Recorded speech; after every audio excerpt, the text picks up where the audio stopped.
Dia após dia, somos confrontados com a mesma pergunta: o que temos?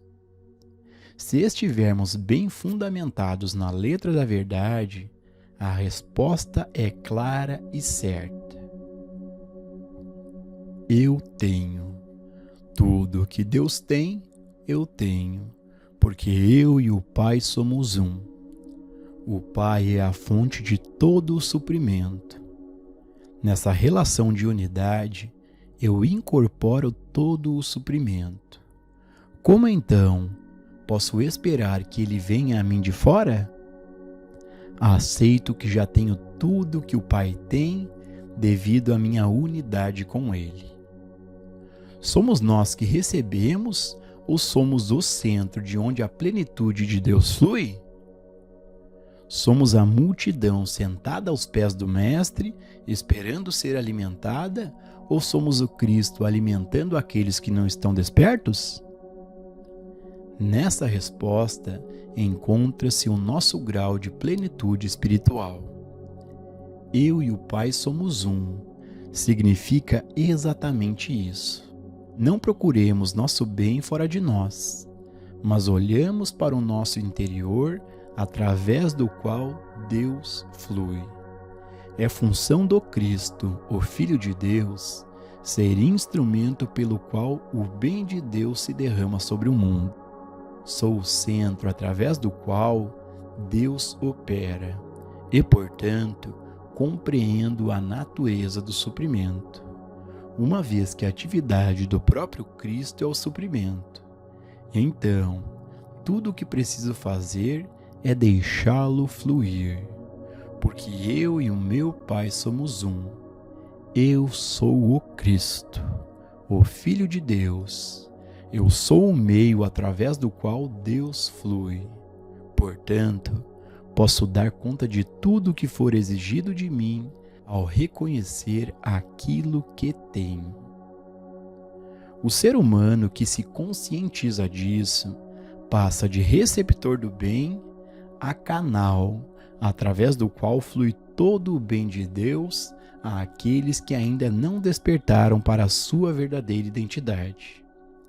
Desde a infância, nos foi incultado que precisamos de determinadas pessoas e de determinadas coisas para sermos felizes.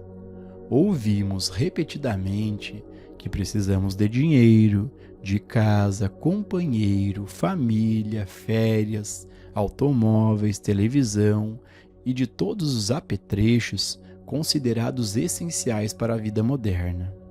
A vida espiritual revela claramente que a graça de Deus é a nossa suficiência em todas as coisas. Não precisamos de nada neste mundo, exceto sua graça.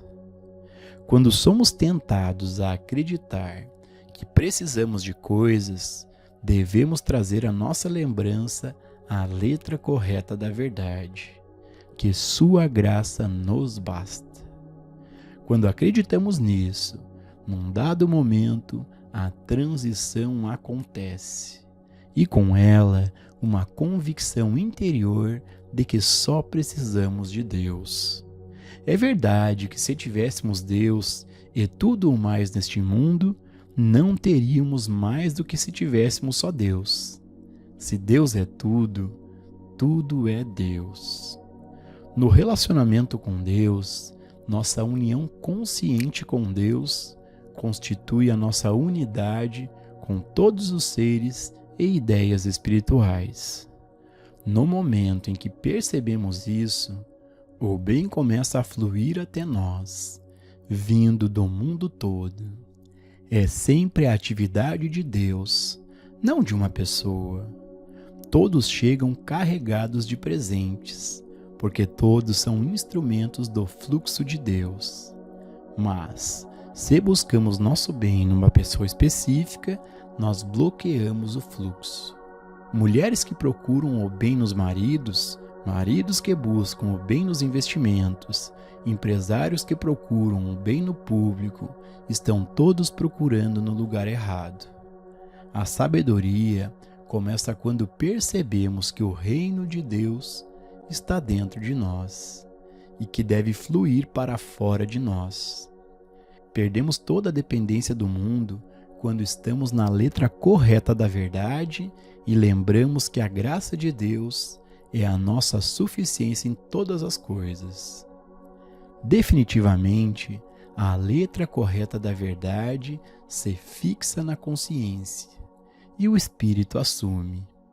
A vida se tornaria um milagre de alegria incessante e de abundância incomensurável se pudéssemos apenas perceber na consciência de que a graça de Deus nos basta em todas as coisas. Tua graça é minha suficiência em todas as minhas necessidades. Não tua graça amanhã, mas tua graça desde antes que Abraão existisse. Tua graça é a minha suficiência até o fim do mundo. Tua graça do passado, presente e futuro é, neste exato momento, minha suficiência em todas as coisas. Diariamente surgem situações para nos fazer acreditar que precisamos de alguma coisa. Alimento, moradia, oportunidade, educação, emprego ou descanso.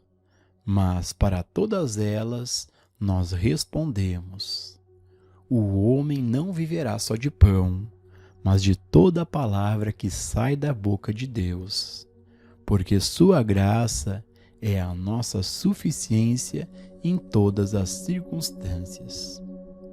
As Escrituras nos dão a consciência da presença constante do infinito invisível e, embora continuemos a desfrutar e apreciar tudo no mundo da forma, isto é, tudo o que existe como efeito, não mais teremos a sensação de que precisamos de alguma coisa, visto que a graça de Deus é a nossa suficiência. Não vivemos apenas pelo efeito, mas por toda a palavra da verdade e de cada passagem da verdade incorporada à nossa consciência. Cada palavra da verdade deve ser compreendida e incorporada à nossa consciência a ponto de se tornar carne da nossa carne e osso do nosso osso, até que passado, presente e futuro estejam ligados na percepção consciente da graça de Deus como nossa suficiência. Em outras palavras, nossa consciência da verdade é a fonte, substância, atividade e a lei de nossa experiência diária. Quando reconhecermos Deus como fonte de todo o bem, Deus como nossa suficiência e as pessoas e circunstâncias como meio ou instrumento do nosso suprimento, poderemos ter a experiência de Moisés, que viu o maná caindo do céu, ou a de Elias, a quem os corvos trouxeram comida, que encontrou bolos assados nas pedras e recebeu o alimento de uma viúva pobre. Tudo pode acontecer, mas com certeza a abundância é uma delas. Onde quer que atuemos, é necessário levar a verdade como uma atividade da consciência. Você pode dizer que esse é um trabalho árduo, mas é muito mais difícil do que você pensa. É por isso que o Mestre chamou o caminho de íngreme e estreito. Multidões vinham a ele para serem alimentadas, mas nunca houve uma multidão que multiplicasse pães e peixes. Mestres e praticantes podem curar, mas, a menos que nós próprios incorporemos essa verdade na consciência, perderemos a oportunidade de conseguir nos libertar da carência aqui e agora. Aquele que tem, mais lhe será dado, e aquele que não tem, até o que pensa ter, ser-lhe-á tirado. Isso soa como uma declaração muito cruel, mas é a lei e um importante princípio de vida. Se estivermos diante de um problema e afirmarmos não ter conhecimento, experiência ou suprimentos suficientes para resolvê-lo, reforçaremos nossa incapacidade. O pouco que admitimos ter nos será tirado, porque toda vez que admitimos a carência, nós nos empobrecemos. Todo aquele que anseia demonstrará o seu desejo perfeitamente, mas só poderá concretizá-lo à medida que reconhecer a plenitude. Ao que tem será dado. O que possuímos? Há alguém que não conhece ao menos uma declaração da verdade? Então reconheça que ela não lhe falta, mas que você a possui. Sente-se em silêncio com essa declaração e veja como rapidamente outra irá surgir, seguida de uma terceira, uma quarta e uma quinta, e assim por diante até o infinito. As declarações fluirão ao demonstrar que precisa delas, e descobrirá que não é a verdade que você conhece que está sendo revelada, mas a verdade que Deus conhece. Ele está lhe transmitindo o seu entendimento e sua verdade. A você só resta abrir a consciência e ser receptivo. Nada flui a partir de nós, flui através de nós. Flui do Pai através de nós, e quanto mais pedidos lhes são feitos, maior é o fluxo. Isso está ilustrado na história da botija de azeite que nunca se esgotava. Ao ser inclinada, o fluxo de azeite não parava. O mesmo aconteceu na multiplicação abundante dos pães e dos peixes. Ao tomarmos conhecimento e praticarmos o que temos, mais continuará a fluir. Reconhecendo o que temos, demonstramos essa posse. Ao reconhecermos a sabedoria, a compreensão, a presença e a plenitude de Deus dentro de nós, o fluxo começa. Bloqueamos nossa própria realização da harmonia, alegando insuficiência da verdade sob a falsa aparência de humildade. Não é nossa verdade ou a que conhecemos, mas a verdade que Deus conhece que fluirá através de nós.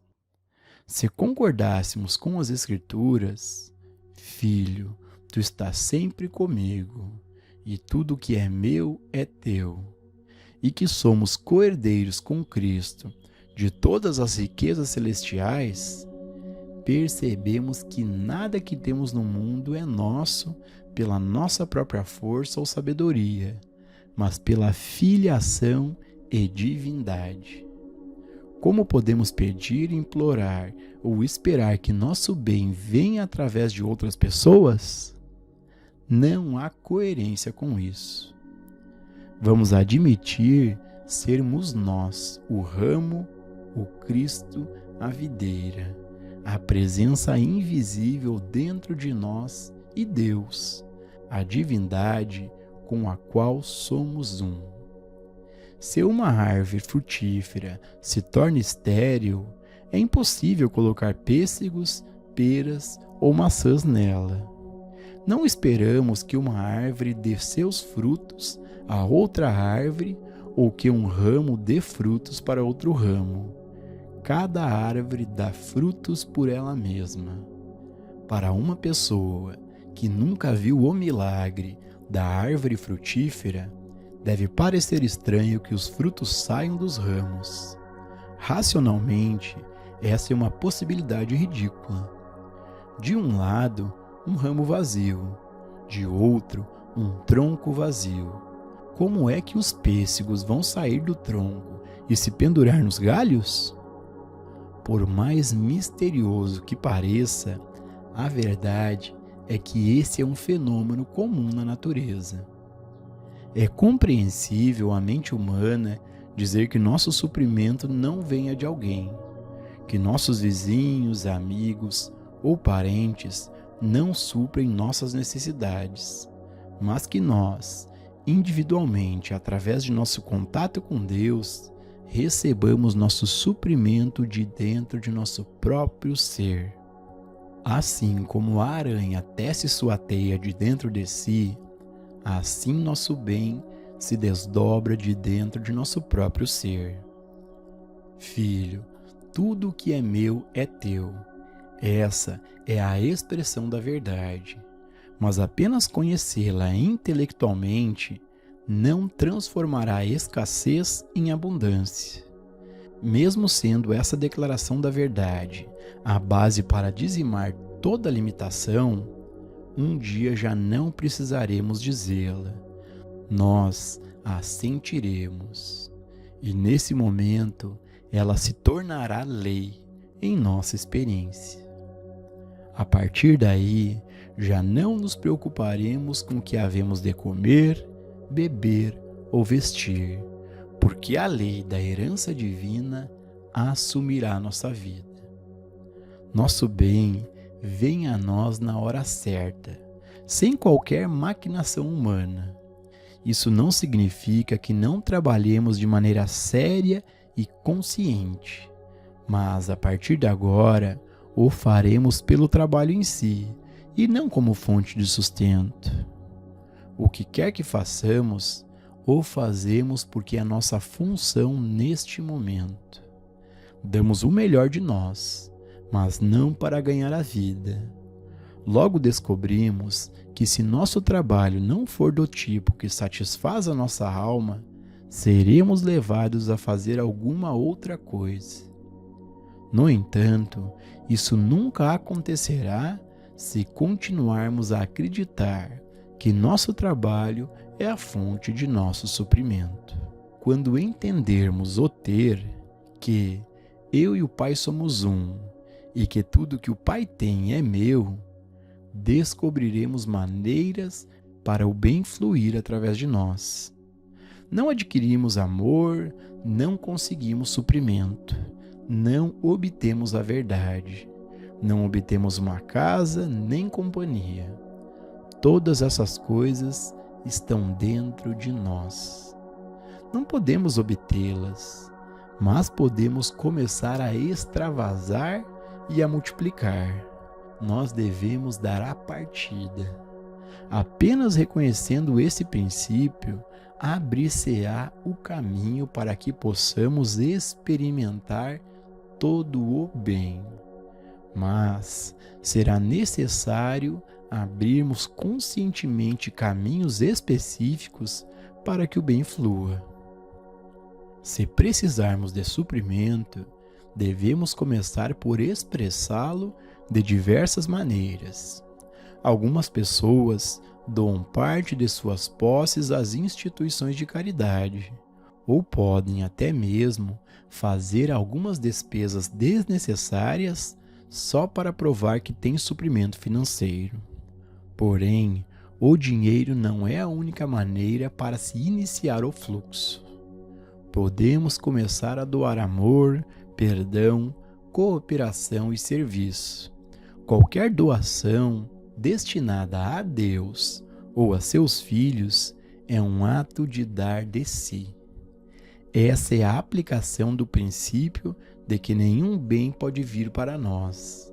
O bem deve fluir através de nós para fora.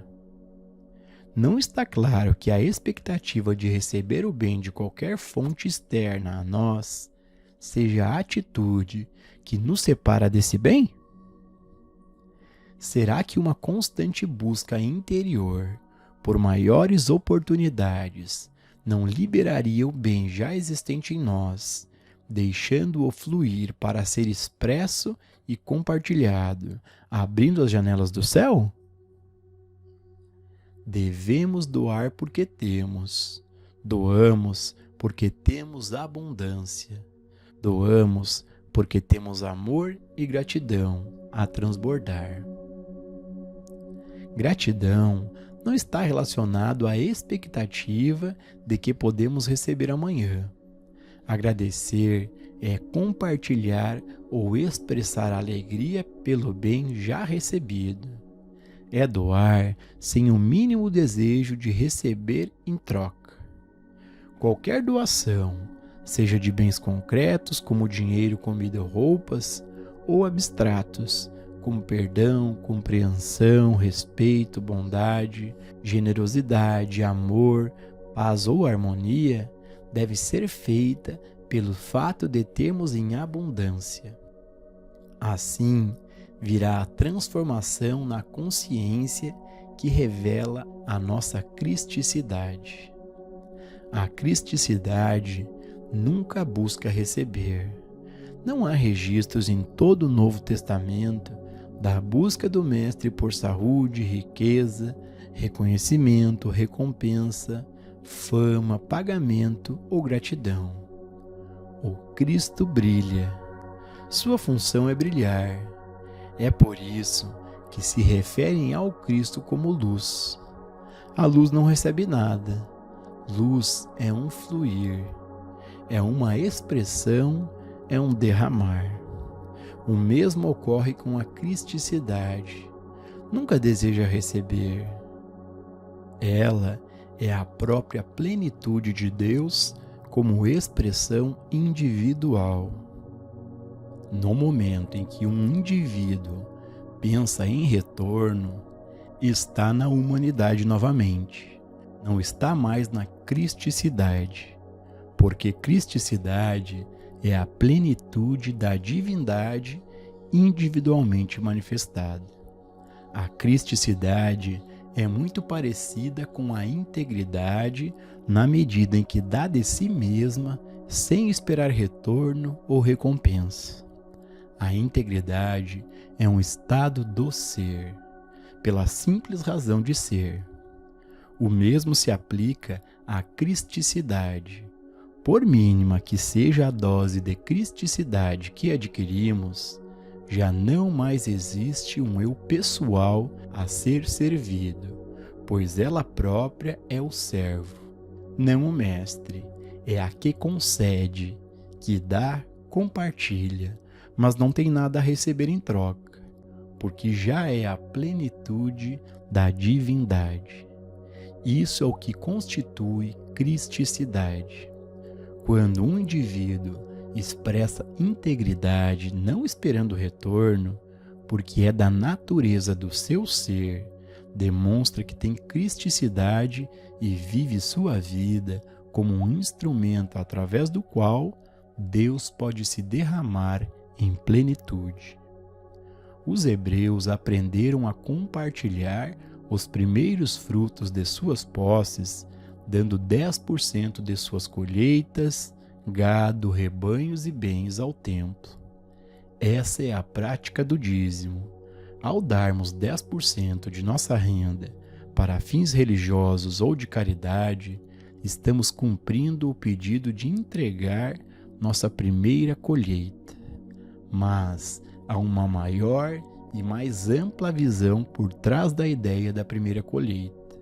Por exemplo, se damos nossos primeiros frutos aos outros, significa que estamos lhe dando nossa crença espiritual.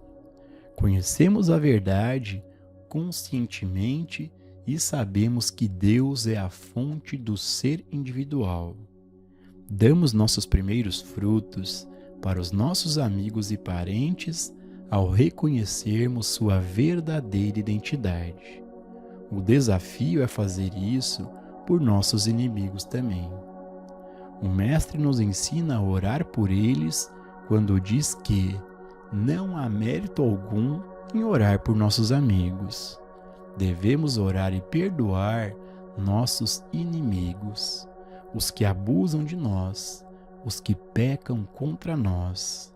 Isso não é fácil, ainda assim é necessário, pois é através dessa prática que o Cristo nasce em nós. Concordar que cada um é um instrumento do Cristo de Deus, através do qual todas as bênçãos fluem para este universo, traz para nós a experiência de Cristo.